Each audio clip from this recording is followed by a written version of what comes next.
Hello everyone, welcome back to this channel. I hope you all are doing well and practicing English every single day. তো অনেকদিন পর আজকে আবারও আমি আপনাদের সাথে একটা লার্নিং ভিডিও শেয়ার করব। তো এই ভিডিও থেকে আপনারা 4 ধরনের অ্যাডভান্সড ইংলিশ ফ্রেজের ব্যবহার শিখবেন।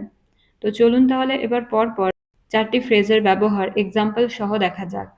তো প্রথম ইংলিশ ফ্রেজটা হলো টু মেক ইট কনভিনিয়েন্ট।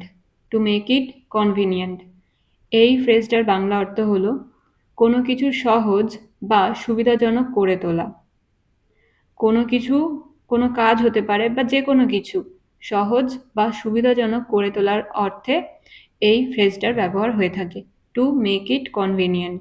ওকে, তো এবার আপনারা যদি পরপর এক্সাম্পলগুলো দেখেন তাহলে আরও ভালোভাবে বুঝতে পারবেন। তো প্রথম এক্সাম্পল হলো আমি তোমার সুবিধার জন্য তোমাকে আগে ফোন করেছিলাম। আমি তোমার সুবিধার জন্য তোমাকে আগে ফোন করেছিলাম। I called you early to make it convenient for you. I called you early to make it convenient for you. সবার সুবিধার জন্য সে মিটিংয়ের সময় পরিবর্তন করেছে। সবার সুবিধার জন্য সে মিটিংয়ের সময় পরিবর্তন করেছে। She changed the meeting time to make it convenient for everyone. She changed the meeting time to make it convenient for everyone. পরের এক্সাম্পল আমি সুবিধার জন্য সহজ করে বুঝিয়েছি। I explained simply to make it convenient. I explained simply to make it convenient. পরের example আমি সুবিধার জন্য নাম্বারটা লিখে রেখেছি। আমি সুবিধার জন্য নাম্বারটা লিখে রেখেছি। I wrote down the number to make it convenient. I wrote down the number to make it convenient. ওকে, তো আশা করছি আপনারা এই ফ্রেজটার ব্যবহার বুঝতে পারলেন আর বুঝতে পারলেন যে কিভাবে এই ফ্রেজটার ব্যবহার করে এই ধরনের বাক্যগুলোকে ইংলিশে বলতে হয়, রাইট? এবার আমরা দেখব পরেরটা। তো কখনো কখনো আবার আমরা এরকম ধরনের বাক্যগুলো আমাদের ডেইলি লাইফে ব্যবহার করে থাকি, যেমন পরীক্ষার পর আমি হতাশ হয়েছিলাম। খারাপ খবর শুনে সে হতাশ হয়েছিল। ব্যর্থতার পর তারা হতাশ হয়েছিল। তাকে আজ হতাশ দেখাচ্ছিল। তো এই প্রতিটা বাক্যে একটা কথা কিন্তু কমন রয়েছে, সেটা হলো হতাশ হওয়া। হতাশ হওয়া, হতাশ হওয়া কোনো কারণে, রাইট?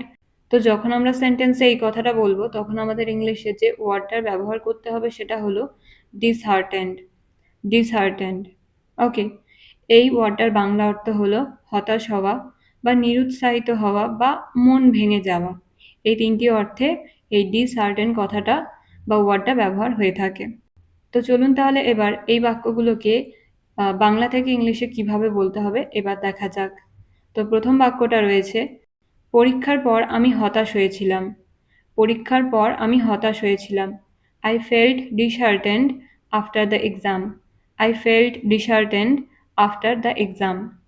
পরের এক্সাম্পল খারাপ খবর শুনে সে হতাশ হয়েছিল। She was disheartened by the bad news.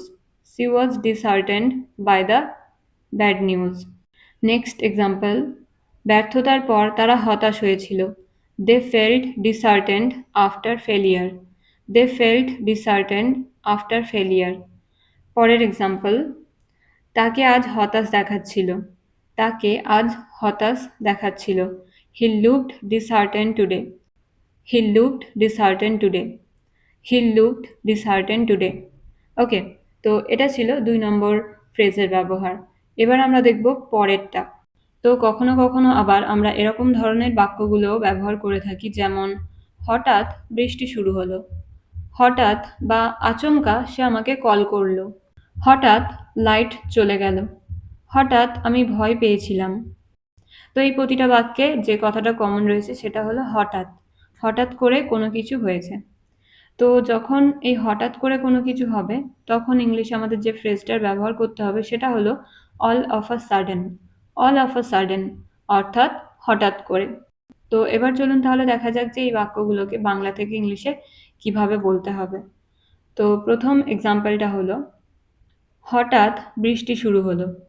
হঠাৎ বৃষ্টি শুরু হলো। All of a sudden it started raining. All of a sudden it started raining. পরের এক্সাম্পল হঠাৎ সে আমাকে কল করলো। হঠাৎ সে আমাকে কল করলো। All of a sudden he called me. All of a sudden he called me. পরের example, হঠাৎ light চলে গেল। All of a sudden the lights went off. All of a sudden the lights went off. এবং সবথেকে শেষের বাক্যটা হলো, হঠাৎ আমি ভয় পেয়েছিলাম। হঠাৎ আমি ভয় পেয়েছিলাম। All of a sudden I felt scared. All of a sudden I felt scared. Okay, তো এটা ছিল ৩ নম্বর ফ্রেজের ব্যবহার। আশা করছি আপনারা এই ফ্রেজটার ব্যবহার ভালোভাবে বুঝতে পারলেন। তো এবার আমরা দেখব ৪ নম্বর ফ্রেজের ব্যবহার। তো কখনো কখনো আবার এরকম ধরনের সেন্টেন্সগুলো আমরা আমাদের দৈনন্দিন জীবনে ব্যবহার করে থাকি। যেমন, সত্যি বলতে আমার সিনেমাটা ভালো লাগেনি। সত্যি বলতে আমি ক্লান্ত। সত্যি বলতে এটা সহজ না। সত্যি বলতে আমার তোমার সাহায্য দরকার। তো এই প্রতিটা বাক্যে যে কথাটা কমন আপনারা দেখতে পাচ্ছেন সেটা হলো সত্যি বলতে। সত্যি বলতে, রাইট? তো যদি আমরা এই সত্যি বলতে কথাটা ইংলিশে বলি, তাহলে আমাদের ইংলিশে যে ফ্রেজটার ব্যবহার করতে হবে সেটা হলো to be frank. To be frank অর্থাৎ সত্যি বলতে। তো চলুন তাহলে এবার এই ফ্রেজটার ব্যবহার করে দেখা যাক যে এই বাক্যগুলোকে বাংলা থেকে ইংলিশে কিভাবে বলতে হবে। তো প্রথম এক্সাম্পলটা হলো, সত্যি বলতে আমার সিনেমাটা ভালো লাগেনি। To be frank I didn't like the movie. To be frank I didn't like the movie. সত্যি বলতে আমি ক্লান্ত। To be frank I am tired. To be frank I am tired. পরের এক্সাম্পল, সত্যি বলতে এটা সহজ না। To be frank this is not easy. To be frank this is not easy. Last example, সত্যি বলতে আমার তোমার সাহায্য দরকার। সত্যি বলতে আমার তোমার সাহায্য দরকার।